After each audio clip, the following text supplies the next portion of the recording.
परम पूज्य प्रखर प्रवक्ता चर्या चूड़ामणि आचार्य श्री विवेक सागर जी महाराज के मंगल प्रवचन को आप तक पहुंचाने वाले गुरु चरणानुरागी हैं संयोजक आचार्य श्री विवेक सागर संस्कार ट्रस्ट मुंबई, पुण्यार्चक श्री नरेंद्र कुमार जैन, श्री मनोज कुमार जैन, रनुज जैन, मानस जैन एवं समस्त परिवार। Firm cement pipe industries, Narsinghpur, Madhya Pradesh एवं मास्टर पाइप इंडस्ट्रीज, बुधनी, जिला सीहोर, मध्य प्रदेश एवं श्री दीप जैन, अर्चना जैन, अध्यक्ष श्री पार्श्वनाथ दिगंबर जैन जिनालय, सी सेक्टर, शाहपुरा, भोपाल। श्रीमती दीपांशी जैन, श्री अंकित जैन, शुभाशनी जैन, ओजस्विनी जैन, सी सेक्टर, शाहपुरा, भोपाल।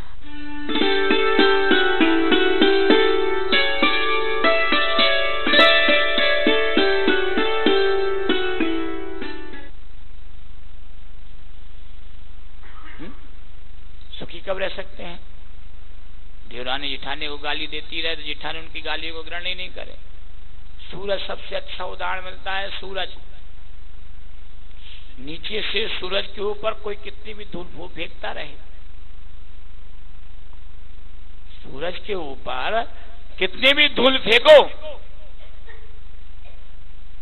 धूल सूरज पे जाती है कि तुम्हारे ऊपर आती है? किसके ऊपर? जब सूरज ने उस धूल को ग्रहण नहीं किया तो धूल कहां आई? फेंकने वाले के ऊपर आई।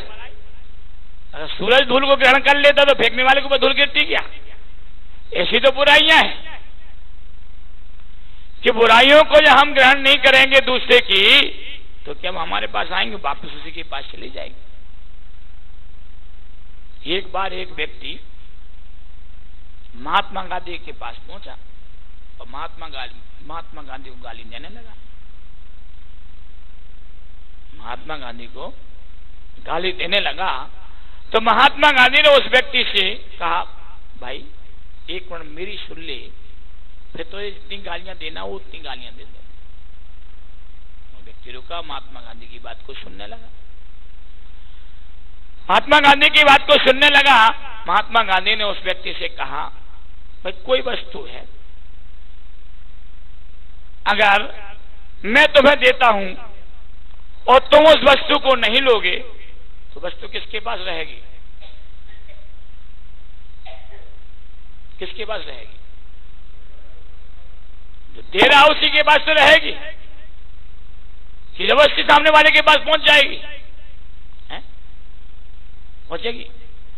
नहीं पहुंचेगी। तो ऐसे ही भैया तो इतनी देर से गालियां मुझे दे रहा, मैं तेरी एक भी गाली ली नहीं, तो गाली किसके पास रह गई? उसी के पास रह गई।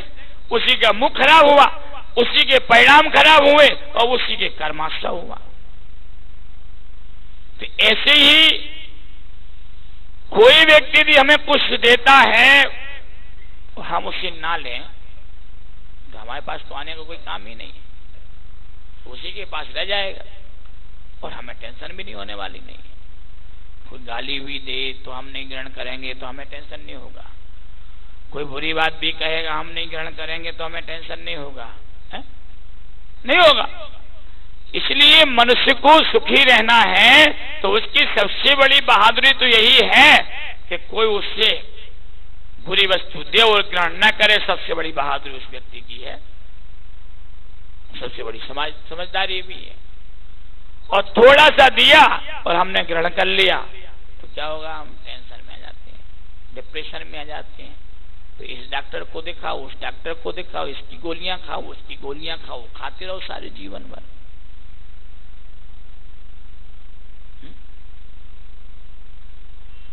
और हमारा आगम कहता है, हमारे शास्त्र कहते हैं कि जो है सुखी रहें सब जीव जगत के, कोई कभी नहीं घबरावे। जब ये अवस्था तक पहुंचना है तो इस अवस्था तक पहुंचने के लिए तो आचार्य भगवंतों का जो सूत्र है कि जो है समझदारी दिखाओ, जिम्मेदारी दिखाओ, ईमानदारी दिखाओ, बहादुरी के साथ में किसी की बुरी वस्तु को ग्रहण कभी करो मत। मनुष्य जीवन में सुखी रहने का सबसे बड़ा मंत्र है। और इन मंत्रों को यदि हम ग्रहण नहीं कर पाते हैं तो मनुष्य सारे जीवन भर दुखी रहेगा। जो मनुष्य इन मंत्रों को ग्रहण नहीं कर पाता, जो मनुष्य इन मंत्रों को स्वीकार नहीं कर पाता, वो मनुष्य सारे जीवन भर दुखी रहता है। कभी उसने कुछ कह दिया इसलिए दुखी है, कभी उसने मेरे साथ ऐसा कर दिया इसलिए दुखी है, मेरे को वो वस्तु चाहिए थी नहीं मिल रही इसलिए दुखी है, उसने मुझको ऐसा कर दिया इसलिए दुखी है, वो मुझे नहीं पूछता। क्यों भैया? अध्यक्ष हो, अध्यक्ष को नहीं पूछते करते हैं, दुखी हो जाते क्योंकि मैं अध्यक्ष हूं, लोग मुझे नहीं पूछ रहे इसलिए हम दुखी हो गए। अरे भैया, संसार में अध्यक्ष हो, चाहे उपाध्यक्ष हो, चाहे मंत्री हो, राष्ट्रपति हो, प्रधानमंत्री हो, हैं? जितने भी ये पद हैं, सारे के सारे पद किसी के 3 साल के बाद, किसी के 5 साल के बाद, किसी के 10 साल के बाद छूट जाते हैं। छूटते कि नहीं छूटते हैं? और इन पदों के छूटने के बाद व्यक्ति क्या हो जाता है? क्या हो जाता है? व्यक्ति क्या हो जाता है? सड़क पर नहीं आता, सड़क पर नहीं आता, भूत बन जाता है। क्या बन जाता है? भूत बन जाता है। से भूत अध्यक्ष लाभ मल्य,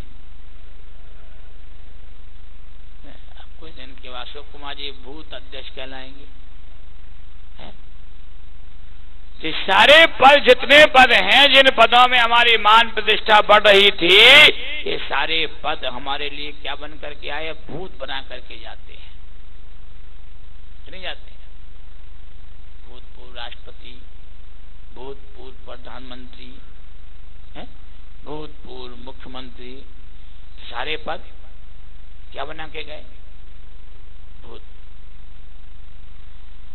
लेकिन हमारे अरिहंत भगवान, सिद्ध भगवान जितने हुए हैं, अरिहंत से सिद्ध बन जाते हैं। क्या वो अरिहंतों को हम कहीं भूतपूर्व अरिहंत कहते क्या? भगवान महावीर स्वामी सिद्ध बन गए, फिर भी अरिहंत भगवान की प्रतिमा पूछते हैं, तो अरे भगवान महावीर को भूतपूर्व अरिहंत कहते क्या? हमारे गुरु महाराज बैठे हुए हैं, इनकी समाधि हो गई तो कहते कहीं भूतपूर्व आचार्य हैं? क्यों? उनके पास भी तो पद है, तो पद हमेशा वर्तमान ही चलता रहता है, व्यक्ति हो या नहीं हो, सब कुछ। क्यों भाई? अंतर इन पदों में इतना है कि बेपद तो चले जाते हैं, व्यक्ति रह जाता है, इसलिए भूतपूर्व कहला जाता है। और यहाँ व्यक्ति चला जाता है, पद यथावत शाश्वत रह जाते हैं, इसलिए वो पद कभी भूतपूर्व नहीं कहलाते, अभूतपूर्व कहलाते हैं। तो अपने आप को बनाने के लिए कहते भी हैं, सुख चाहें दुख दें भयबंद। क्या चाहते हैं हम? सुख चाहते हैं, और दुख से डरते रहते, कभी दुख नहीं आए। कभी दुख आ जाए तो क्या सोचते? हे भगवान ये जल्दी टल जाए, हे भगवान ये जल्दी छूट जाए, ये तो कहते हैं। क्यों? कोई व्यक्ति उन दुखों में रमना ही नहीं चाहता है, लेकिन जो दुख उदय में आए हैं, वो दुख क्यों उदय में आए? किसी को मार रहा है, कोई किसी को काट रहा है, तो कोई किसी को रुला रहा है, कोई किसी को परेशान कर रहा है, कोई किसी की चोरी कर रहा है, कोई किसी की वस्तु को छीन रहा है, ये सारे काम क्यों हो रहे हैं? इनका तारतम्य कहीं ना कहीं उन जीवों का पूर्व पर्यायों से है। अरे भैया, पूर्व पर्यायों में, अज्ञानता में, असमझदारी में हमने सब कुछ कर लिया, लेकिन अब तो हमारे पास कौन सी पर्याय है? मनुष्य पर्याय है। जो काम हमारा समझदारी में मुक्ता पूर्ण अवस्था में हो गया सो हो गया, उसे भूल जाना चाहिए। अब तो समझदारी का उपयोग करके इस मनुष्य पर्याय का जो सौहार्द पूर्ण हमारा कार्य है, फैले प्रेम परस्पर जग में, मोह दूर ही रहा करे, अप्रिय कटुक कठोर शब्द नहीं कोई। ये कार्य हमारे इस मनुष्य पर्याय में है। पहले प्रेम परस्पर जग में, संसार में, कहां पर? परस्पर, पूरे संसार में प्राणियों के प्रति। अरे भैया, संसार में फैल पाए नहीं फैल पाए, कम से कम अपने परिवार में, अपनी समाज में ही प्रेम के सौहार्दपूर्ण वातावरण को बना लो, उसे फैला लो। उससे दुनिया सीख लेगी, और उससे दुनिया सीख लेगी तो गांवों में भी प्रेम फैलेगा। जब गांव में प्रेम फैलेगा तो दूसरे स्थानों पर भी, प्रदेश में भी, राष्ट्र में भी प्रेम फैलेगा। एक दिन में पेपर पढ़ रहा था, एक पेपर में एक गांव की तारीफ लिखी थी, उस गांव का नाम भूल रहा हूं मैं। उस गांव में 36 साल से कभी पुलिस केस नहीं हुई। कितने साल से? 36 साल से वहां के लोग लड़े नहीं आपस में। सिर्फ यही हुआ ना, जो निराज कर थोड़ा सा लड़ता हो थाने पहुंच जाता है। तो ऐसे संदेश हमें प्राप्त होते हैं। उन्हीं संदेशों के द्वारा हमें अपने आप का भी संदेश लेना। प्रेम फैले प्रेम परस्पर जग में। जैन धर्म में तो ये सारी बातें आचार्य शुरू से कहते चले आ रहे हैं। आचार्य भगवान है, जैन धर्म की मान्यता यही है। और सबसे पहले आचार्य उमा स्वामी जी ने सूत्र दिया है, श्री भगवान महावीर स्वामी ने सूत्र दिया, उसके पहले 23 तीर्थंकरों ने वही सूत्र दिया। क्या? परस्परोपग्रहो जीवानाम, परस्परोपग्रहो जीवानाम। ये सब तीर्थंकरों ने सूत्र दिए हैं। इसलिए दिए भैया, इसलिए दिए हैं कि हम अपने परस्पर के वातावरण को सौहार्द बनाएं, अच्छा बनाएं, श्रेष्ठ बनाएं। जिस वातावरण के बनाने से हमारे नए कर्म का आश्रय न हो। क्योंकि कर्म, जिस प्रकार की कर्म व्यवस्था जैन दर्शन में समझाई जाती है, उस प्रकार की कर्म व्यवस्था कहीं पर भी किसी को सुनने को नहीं मिलती। जो हमारे यहाँ कर्म व्यवस्था इतनी सारी समझाई जाती है, तो हमें कर्म व्यवस्था लेने के बाद अपने जीवन में कुछ तो सम्यक पुरुषार्थ कर लेना चाहिए। यदि फिर भी हम सम्यक पुरुषार्थ नहीं कर पा रहे हैं, तो भैया जीवन मिल गया, अच्छी बात है, पूर्व पुण्योदय था, मिल गया। और मिल जाने के पश्चात जाओगे, बस जैसी आए वैसी बैक टू पवेलियन, नहीं अपनी गति, बैक टू निज गति। जहां सिया वहां के लिए चल दिए। तो उससे लाभ क्या हुआ? अरे लाभ का संचार तो हुआ है कि हम अपने जीवन को श्रेष्ठ बनाने का पुरुषार्थ करें। अरे कितना उत्तम समय मिला, कितना उत्तम अवसर मिला, कितना हमारे लिए सम्यक पुरुषार्थ करने का ये मंगलमयी साधन मिला। कर्म बंध तो जरा जरा सी बातों में होते रहते हैं, लेकिन उन कर्मों का बंद करते समय तो हमें कुछ भी असर नहीं होता। लेकिन कर्म बंद जाने के बाद जब वो उदय में आते हैं भैया, तब समझ में आता है, अरे भैया ये कर्म पूर्व में बांध लिया था, बड़ा दुख। उसमें भी सोचते नहीं है कि मेरा पूर्वकृत कर्म उदय में आया है, अगर थोड़ा सा निमित्त किसी दूसरे व्यक्ति का मिल जाए तो क्या कहते हैं, उसने ऐसा मेरे साथ कर दिया। लेकिन मैं नहीं मानता कि उस व्यक्ति ने ऐसा किया। वो व्यक्ति तो तुम्हारी निमित्त बना है, लेकिन कर्म उदय में तो तुम्हारा अपना ही आया है। जो तुमने अपना किया है वो तुम्हारा अपना किया हुआ कर्म ही उदय में आया, किसी दूसरे का नहीं आया उदय में भैया। लेकिन हम कभी मानते नहीं ऐसा, हम हमेशा दूसरों को दोष देते रहते कि उसने ऐसा कर दिया, उसके द्वारा ऐसा हो गया है। इसलिए पहले प्रेम परस्पर जग में मोह दूर ही रहा करे, अप्रिय कटुक कठोर शब्द नहीं कोई। ये भावना हमारी होनी चाहिए। इस भावना के साथ हम अपने जीवन का संरक्षण और संवर्धन करना चाहिए कि अप्रिय कटुक कठोर शब्द मेरे मुख से कभी निकल नहीं जाए। प्राणी जगत के लिए इस प्रकार के शब्द हमारे मुख से ना निकले, यदि इतना कंट्रोल हम अपने आप में कर लेते हैं तो निश्चित है हमारा जीवन मंगलमय अवश्य बनेगा। लक्ष्य क्या है हमारा? नित्य नए मंगल का लक्ष्य तो यही है ना हमारा, कि रोज हमारा जीवन मंगलमयी हो, हमारे जीवन में रोज मंगल हो, यानी पापों का विमोचन, पापों का विसर्जन रोज रोज होता रहे।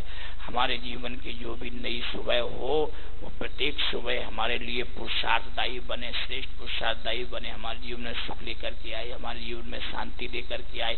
ये सारी चीजों को हम जब चाहते हैं, लेकिन चाहते हुए भी करते क्या है भैया? वही करते हैं। ये जैन दर्शन की विशेषता त्याग की है, और त्यागमयी धर्म ही जीवन को पवित्र बनाने वाला, शांति देने वाला है। त्याग के बिना शांति नहीं मिलती, क्योंकि जितना इसको इसके ऊपर लादते जाओगे, जितना भी लादते जाओगे उतना क्या होगा? नीचे नीचे की ओर चले जाओगे ना। है? अभी किसी पलड़े पर तराजू के दो पलड़े होते हैं, और तराजू के दोनों पलड़ों पर आप भार रखिए तो कौन सा ऊपर जाता है, कौन सा नीचे जाता है? जिस पर ज्यादा वजन हो वो नीचे जाएगा, और जिसका वजन वो ऊपर की ओर जाएगा। तात्पर्य जो छोड़ता जाता है, त्याग करता चला जाता है, वो ऊपर की ओर जाता है।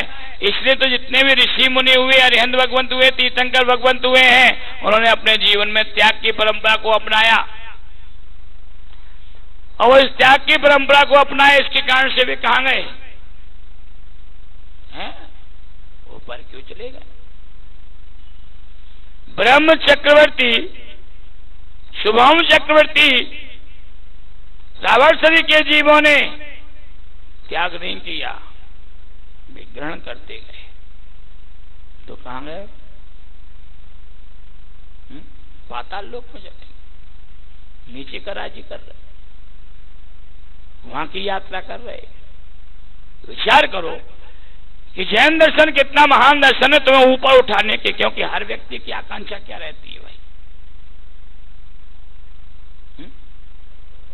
ऊपर उठने की। हर व्यक्ति ऊपर उठना चाहता है। अपने मकान में लिफ्ट लगाता है तो कहां के लिए लगाता है?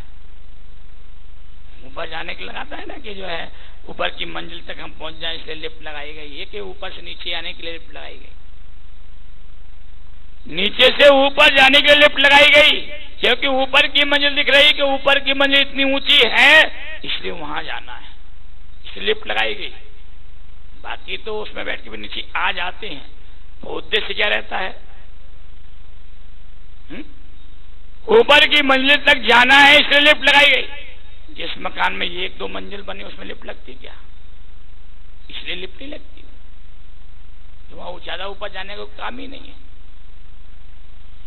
तो संसार में जितने भी कार्य किए जाते हैं सब त्यागमय किए, त्याग होने पर ही सारा कार्य होता है। त्याग की प्रधानता जो जैन दर्शन की है, वो सारे विश्व के प्रत्येक कार्य को करने में ही त्याग की महानता दर्शाई गई है। अब कोई भी काम कर लो, आपको कहीं जाना होगा तो पहले क्या त्याग करोगे?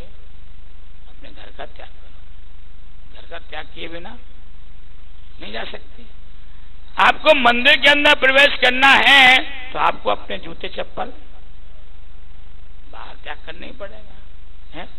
रात्रि को अमन चैन से सोना है तो भोजन बंद करना ही पड़ेगा, शरीर के ऊपर के कपड़े हल्के करने ही पड़ेंगे, है? ये नहीं करना पड़ेगा। आपको अपना सामान लाना है तो रुपयों का त्याग करना पड़ेगा, बिना उसके कुछ हो गई नहीं, कुछ ही नहीं हो सकता। इसलिए जैन दर्शन में त्याग की प्रधानता है, त्याग की महानता है, कि त्याग करोगे उतना ही ज्यादा ऊपर उठते चले जाओगे। जितना हम बाहर की चीजों को ग्रहण करते जाएंगे उतना ही हमारा टेंशन बढ़ता जाएगा, और हम भारी होते जाएंगे, अपने जीवन में कभी कुछ भी नया पुरुषार्थ नहीं कर सकते।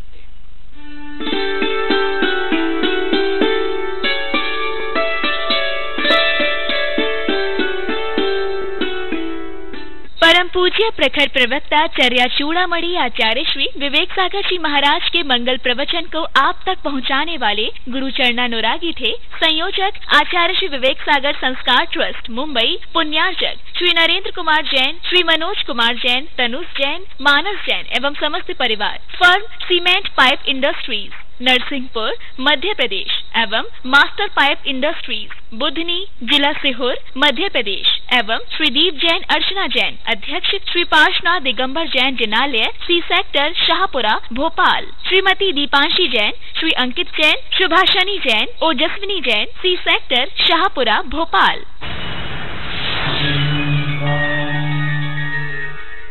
दिव्य शक्ति चारित्र चंद्रिका परम पूज्य गणिनी प्रमुख आर्यका शिरोमणि श्री ज्ञानमती माताजी की पावन प्रेरणा से विश्व इतिहास में प्रथम बार भारत के पवित्र सिद्ध क्षेत्र ऋषभगिरी मांगी तुंगी में अखंड पाषाण से निर्मित हुई भगवान ऋषभ देव की 108 फीट उतंग प्रतिमा, जिसने बनाया विश्व में अनूठा कीर्तिमान और अंकित हुआ गिनीज वर्ल्ड रिकॉर्ड में। अद्भुत प्रतिमा का नाम। आप भी एक कलश आरक्षित कराकर तेजस्वी और अद्वितीय प्रतिमा का 30 जून तक प्रतिदिन महामस्तकाभिषेक कर ले सकते हैं धर्म लाभ।